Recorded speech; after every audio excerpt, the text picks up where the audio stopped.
Hello, જાગૃત અવાજમાં તમારું સ્વાગત છે. મારું નામ છે ચિંતન અખાણી અને આજે આપણે ફિઝિક્સમાં ડિપ્લોમા ટુ ડિગ્રી જે કોમન એન્ટ્રન્સ ટેસ્ટ છે એની અંદર નવું ચેપ્ટર સ્ટાર્ટ કરવા જઈ રહ્યા છીએ. લોઝ ઓફ મોશન, ગતિના નિયમો. બરોબર, motion on a straight line, સુરેખ પથ પર ગતિ. એમાં ઘણી બધી વસ્તુ આપણે શીખશું, ઘણા બધા નવા કન્સેપ્ટ કદાચ તમે લોકો ભૂલી ગયા છો. આપણે સરસ મજાનું રિવાઇઝ કરી દઈશું અને ટકાટક કન્સેપ્ટ સાથે શીખીશું, બહુ મજા આવશે. ઓકે, અને યસ, આગળના લેક્ચર્સને બધું જોવાનું બાકી હોય તો ડિસ્ક્રિપ્શન બોક્સમાં પ્લેલિસ્ટની લિંક છે, તમે એમાં જોઈ શકો છો.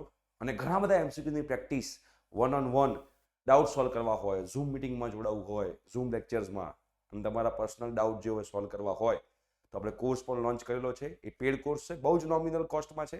એ કોર્સની લિંક પણ નીચે અવેલેબલ છે. તમારા કોર્સમાં જોડાવવું હોય તો તમે જેવું કોર્સમાં જોડાશો એટલે એને જે પેડ કોર્સનું જે વોટ્સએપ ગ્રુપ છે એમાં જોડવામાં આવશે. અને ઘણા બધા એમસીક્યુની practice, live session, doubt solving બધું જ એની અંદર રહેશે, જેના કારણે તમને લોકોને મજા આવી જશે. બરોબર, એ કોર્સની લિંક પણ નીચે અવેલેબલ છે, તમારે જોડાવવું હોય તો. ઓકે, હવે અહીંયા આગળ આપણે પહેલો ટોપિક લઈ રહ્યા છીએ, motion on a straight line.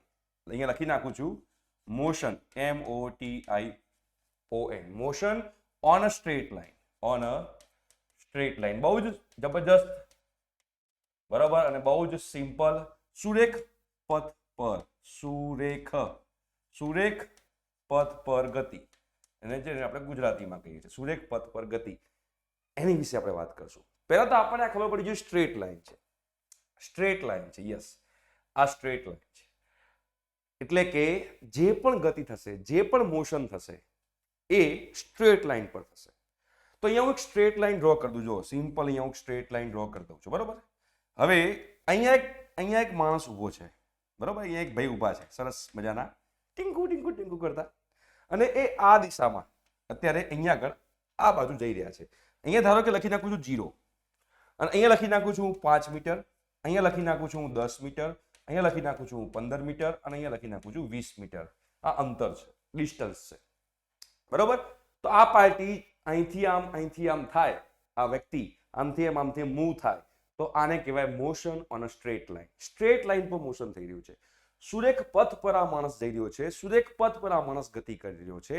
તો પહેલા તમને ખબર પડવી જોઈએ કે સુરેખ પથ એટલે શું, સ્ટ્રેટ લાઇન એટલે શું. સીધું, ક્યાંય વળવાનું નહીં, કોઈ જ નહીં, એની દિશામાં કોઈ ચેન્જ ના થાય, એની દિશામાં કોઈ ચેન્જ ના થાય, બસ એક જ સ્ટ્રેટ લાઇનમાં ચાલ્યા કરતો હોય માણસ, તો એને કહેવાય, શું કહેવાશે, સ્ટ્રેટ લાઇન. અહીંથી આમ જાય, કાં તો આમ જાય, કાં તો આમ જાય, પણ લાઈન આની જ છે. જો લાઈન આની જ છે, લાઈનમાં કોઈ ચેન્જ થતો નથી. તો આ જે ટાઈપની ગતિ હોય, આ ટાઈપની જે મોશન હોય, એ મોશનને આપણે કહીશું motion on a straight line, એટલે કે સુરેખ પથ પરની ગતિ. ઓકે, તો આ સુરેખ પથ પરની ગતિ જે છે બેટા, એ સુરેખ પથ પરની ગતિ માટે સૌથી ઇમ્પોર્ટન્ટ વસ્તુ બે બહુ અગત્યના શબ્દ છે, બે બહુ અગત્યના વર્ડ્સ છે જે આપણને ખબર હોવા જોઈએ. પહેલું જે છે એ છે અંતર. અંતર, જેને આપણે ઇંગ્લિશમાં કહીશું ડિસ્ટન્સ. બરાબર, જેને આપણે ઇંગ્લિશમાં શું કહીએ છીએ બેટા, ડિસ્ટન્સ કહીએ છીએ. અને બીજું જે છે એ છે સ્થાનાંતર. એ શું છે બેટા, સ્થાનાંતર. હવે આ સ્થાનાંતર જે છે, સ્થાનાંતર, જેને આપણે ઇંગ્લિશમાં શું કહીએ છીએ, ડિસ્પ્લેસમેન્ટ. શું કહીએ છીએ, ડિસ્પ્લેસમેન્ટ. આ બંને વસ્તુ સમજવી બહુ જરૂરી છે. બરાબર છે, અને આની પર પણ એમસીક્યુ આવી શકે છે. અંતર અને સ્થાનાંતર એટલે કે ડિસ્ટન્સ અને ડિસ્પ્લેસમેન્ટ. ભાઈ બંનેના યુનિટ તો સેમ જ છે, બંનેના એકમ તો સેમ જ છે, મીટર. બરાબર છે, આ પણ મીટર છે. બટ અંતર એટલે શું અને સ્થાનાંતર એટલે શું? તો અંતર એટલે કેટલું અંતર એને કવર કર્યું. હું અહીંથી ધારો કે આ વ્યક્તિ છે, આ જ પાર્ટી છે. બરોબર, આ પાર્ટી જે છે તમને બતાવું, કયો પાર્ટી, આ ભાઈ. એ ભાઈ અહીંથી ગયા આ બાજુ, અને ત્યાંથી પાછો અહીંયા આવીને ઉભો રહ્યો. તો એને કેટલું અંતર કાપ્યું, કેટલું ડિસ્ટન્સ કવર કર્યું એને? તો 0 થી 20 એટલે કે 20 મીટર. અને પછી આ 5 અને આ 5 અને આ 5 એટલે ટોટલ 35 મીટર એને ડિસ્ટન્સ કવર કર્યું. આ જે વ્યક્તિ જે છે એ વ્યક્તિએ 35 મીટરનું ડિસ્ટન્સ કવર કર્યું, એટલે કે અંતર કવર કર્યું. કેટલું? 35 મીટર, 35 મીટરનું એને ડિસ્ટન્સ કર્યું, 35 મીટરનું એને અંતર કાપ્યું કહેવાય. સાહેબ, સ્થાનાંતર એટલે શું? સ્થાનાંતર એટલે કયા બે વચ્ચેનો ડિસ્ટન્સ, તફાવત, ડિફરન્સ. તો અંતિમ સ્થાન માઇનસ પ્રારંભિક સ્થાન, એને સ્થાનાંતર કહેવાય. શું કહેવાશે? સ્થાનાંતરનો મતલબ શું થાય બેટા? સ્થાનાંતરનો મતલબ એવો થાય છે કે અંતિમ સ્થાન માઇનસ પ્રારંભિક સ્થાન. Yes yes yes yes. જેને આપણે ઇંગ્લિશમાં કહીએ તો શું કહેવાય? ઇંગ્લિશમાં એવું કહેવાય final position minus initial position એ તમારું થશે ડિસ્પ્લેસમેન્ટ. બરાબર? આ બંનેમાં ડિફરન્સ છે અંતરમાં અને સ્થાનાંતરની અંદર. શું ડિફરન્સ છે તમને બતાવો. જુઓ શું ડિફરન્સ છે. હવે આ પાર્ટી અહીંથી આમ ગઈ અને ત્યાંથી પાછી અહીંયા આવીને ઊભી રહી. આ પાર્ટી અહીંયા આવીને ઊભી રહી તો એણે ડિસ્ટન્સ કેટલું કવર કર્યું? તો તમે સમજી શકો છો એણે જે ડિસ્ટન્સ કવર કર્યું છે એ ડિસ્ટન્સ છે 35 મીટર. 35 મીટર છે ડિસ્ટન્સ. બટ ડિસ્પ્લેસમેન્ટ એટલે કે સ્થાનાંતર કેટલું છે? ડિસ્પ્લેસમેન્ટ એટલે કે જે સ્થાનાંતર છે, જે આપણે ગુજરાતીમાં એને સ્થાનાંતર કહીએ છીએ. શું હતું બેટા? સ્થાનાંતર.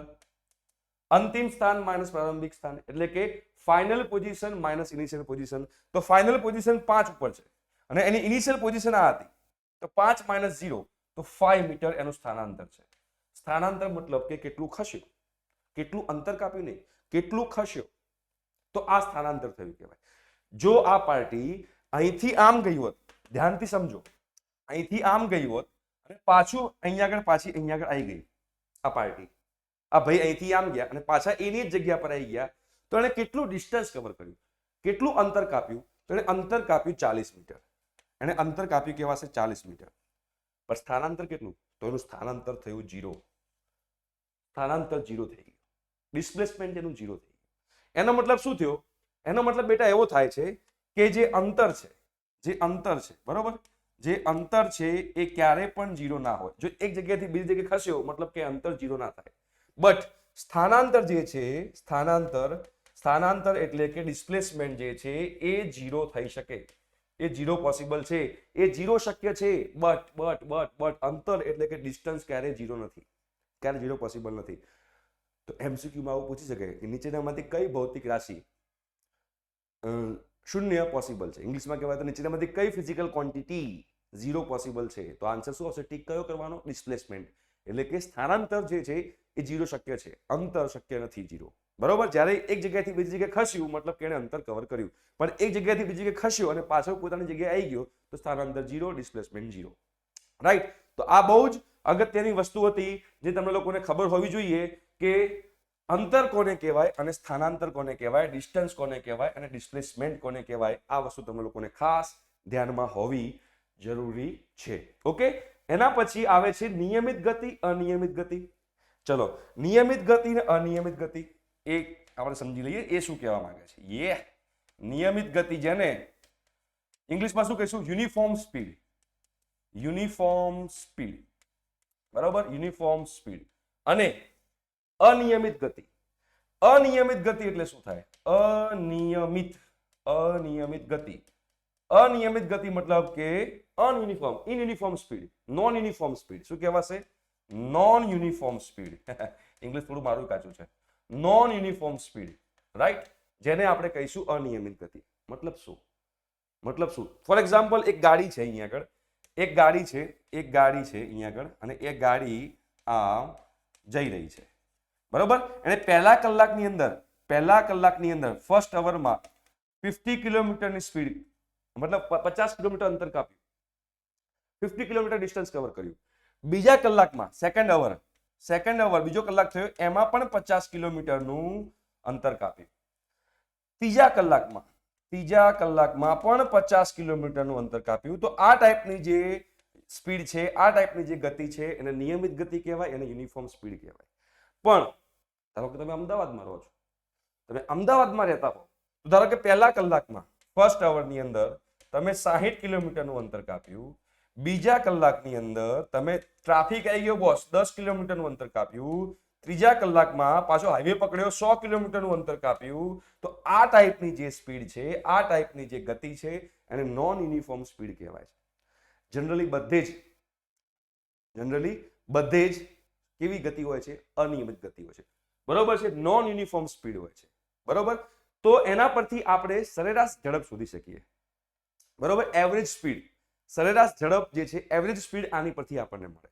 એટલે અહીંયા આગળ આપણને સરેરાશ ઝડપ એવરેજ સ્પીડ જે છે એ આપણને ખબર હોવી જરૂરી છે કે એની ડેફિનેશન શું છે. રાઈટ, તો આપણે એ ડેફિનેશન પર સમજવાનો પ્રયત્ન કરીએ બોસ કે ભાઈ એવરેજ સ્પીડ કોને કહેવાય, સરેરાશ ઝડપ કોને કહેવાય. તો અહીંયા હું હેડિંગ મારું સરસ મજાનું કે એવરેજ સ્પીડ. બરાબર છે, એવરેજ સ્પીડ અને આપણે કહીશું સરેરાશ ઝડપ. બરાબર, એવરેજ સ્પીડ, સરેરાશ ઝડપ.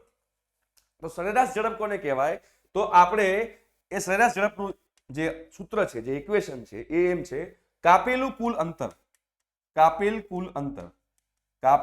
કુલ અંતર અને એના માટે લાગતો કુલ સમય,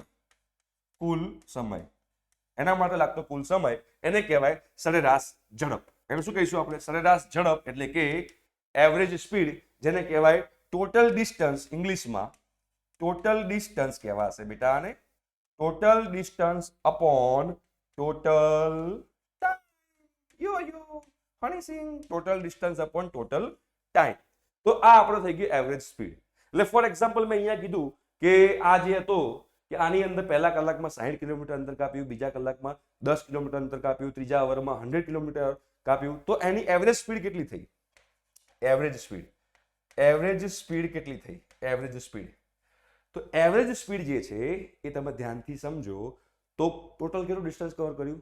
110 ને 170. કેટલું કર્યું? 170 અને ડિવાઈડ બાય કેટલા કલાક લાગ્યા? 3 કલાક. તો ડિવાઈડ બાય 3. તો ભાઈ ધારો કે આપણે અહીંયા 20 કિલોમીટર કરી નાખીએ એટલે 180 થઈ જાય. બરોબર, તો ભાઈ આની સરેરાશ ઝડપ એવરેજ સ્પીડ કેટલી થઈ? 60 કિલોમીટર પર અવર.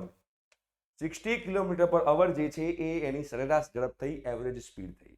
બરોબર છે, તો એના પરથી આપણને એ બી ખબર પડે બેટા કે અહીંયા હું શું કહેવા માંગતો હતો કે આનો યુનિટ શું હશે? SI unit. તો એસઆઈ યુનિટ તમારે જોવો હોય આનો, તો આનો જે એસઆઈ યુનિટ છે, આનો એસઆઈ યુનિટ તો તમને ખબર હોવી જોઈએ અંતર, ડિસ્ટન્સ, એનું શું છે એસઆઈ યુનિટ? મીટર પર સેકન્ડ. તો મીટર પર સેકન્ડ આ રીતે પણ લખી શકો તમે, યસ, અને મીટર સેકન્ડ ઇનવર્સ આ રીતે પણ તમે લખી શકો. આ બંનેમાંથી તમે ગમે તે લખી શકો. રાઈટ, તો આ જે છે એવરેજ સ્પીડ છે. બરોબર, એટલે કે સરેરાશ ઝડપ છે. હવે વાત કરીએ આપણે વેગની. વેગ મતલબ કે વેલોસિટી.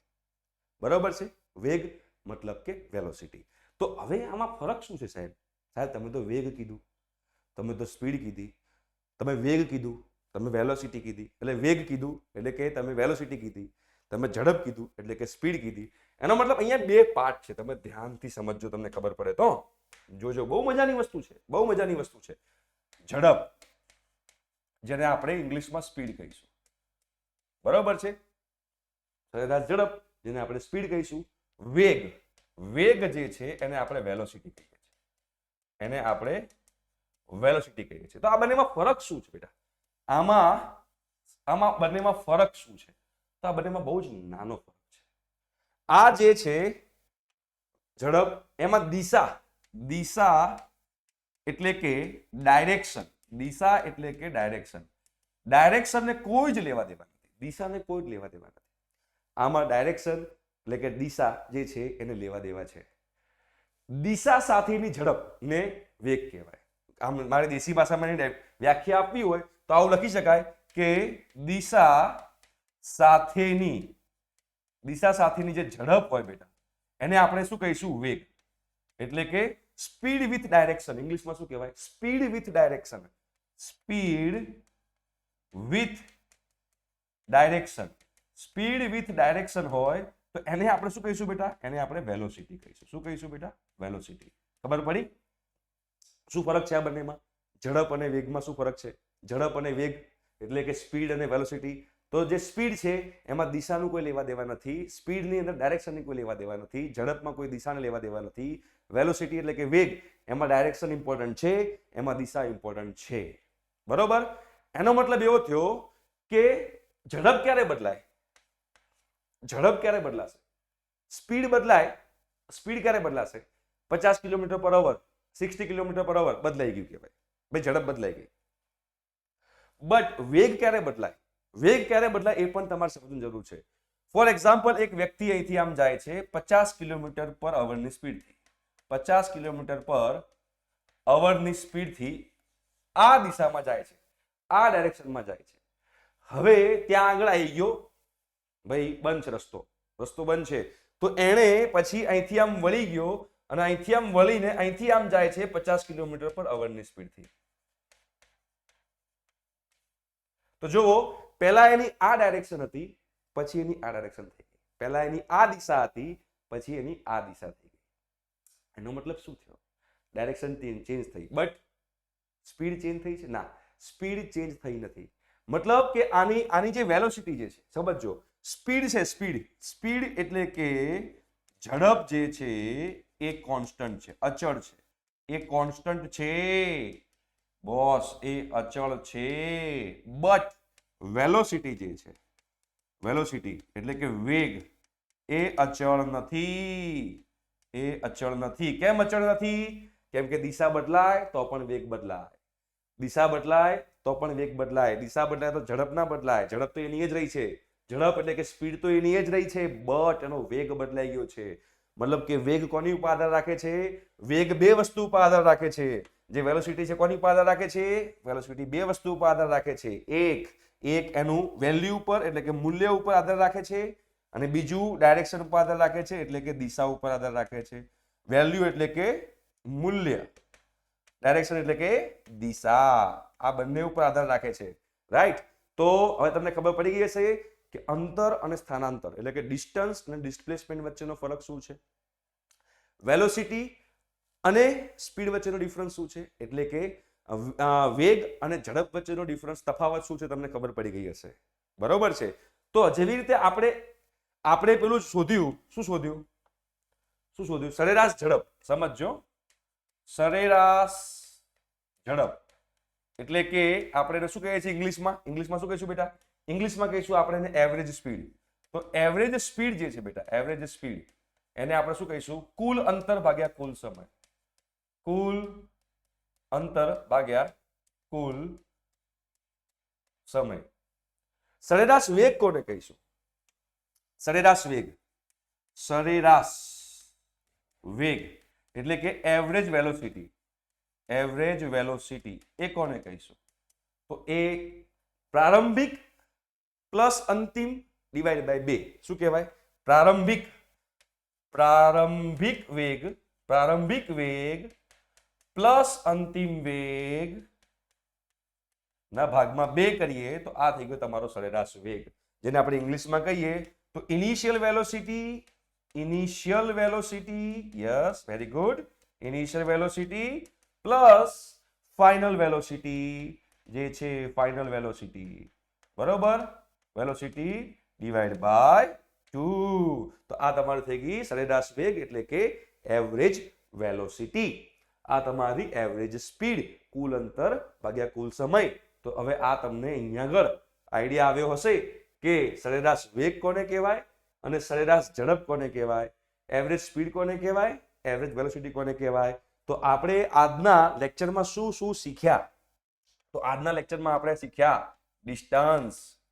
બરોબર? ડિસ્ટન્સને શું કહીશું આપણે ગુજરાતીમાં? અંતર. પછી શું શીખ્યા આપણે? યસ, ડિસ્પ્લેસમેન્ટ જે છે એને આપણે શું કહીશું? સ્થાનાંતર. પછી આપણે શું શીખ્યા? સ્પીડ એટલે કે ઝડપ. અને બીજું શું શીખ્યા આપણે? વેલોસિટી. બરોબર છે? શું એને કહીશું? વેગ. કોની ઉપર આધાર રાખશે? બે વસ્તુ ઉપર આધાર રાખશે. એક વેલ્યુ ઉપર આધાર રાખશે અને એક ડાયરેક્શન ઉપર આધાર રાખશે. એક વેલ્યુ ઉપર આધાર રાખે, એક ડાયરેક્શન ઉપર આધાર રાખે. બે વસ્તુ ઉપર આધાર રાખે. બંનેમાંથી ગમે તે બદલાય તો વેલોસિટી બદલાય. આ બંનેમાંથી ગમે તે બદલાય, વેગ બદલાય. વેલ્યુને શું કહીશું આપણે ગુજરાતીમાં? મૂલ્ય. મૂલ્ય બદલાય તોય વેગ બદલાય, દિશા બદલાય તોય વેગ બદલાય, બંને બદલાય તોય વેગ બદલાય. પણ આમાં ડિસ્પ્લેસમેન્ટમાં એટલે કે આ ઝડપમાં ખાલી મૂલ્ય બદલાય તો ઝડપ બદલાય કહેવાય. ખાલી મૂલ્ય બદલાય એટલે કે વેલ્યુ ચેન્જ થાય તો જ તમારી જે સ્પીડ, જે ઝડપ છે એ બદલાય, બાકી ના બદલાય. બરોબર છે? તો આ જે છે આટલું આપણે શીખ્યા છીએ. એના પરથી પછી પ્રવેગ કોને કહેવાય, પછી સુરેખ ગતિના સમીકરણો એટલે કે લિનિયર મોશનના જે ઇક્વેશન્સ છે, એ 3 ઇક્વેશન કયા છે એ બધી વસ્તુ આપણે શીખશું, બટ એના માટે તમારે આવવું પડશે નેક્સ્ટ લેક્ચરમાં. ત્યાં સુધી બાય.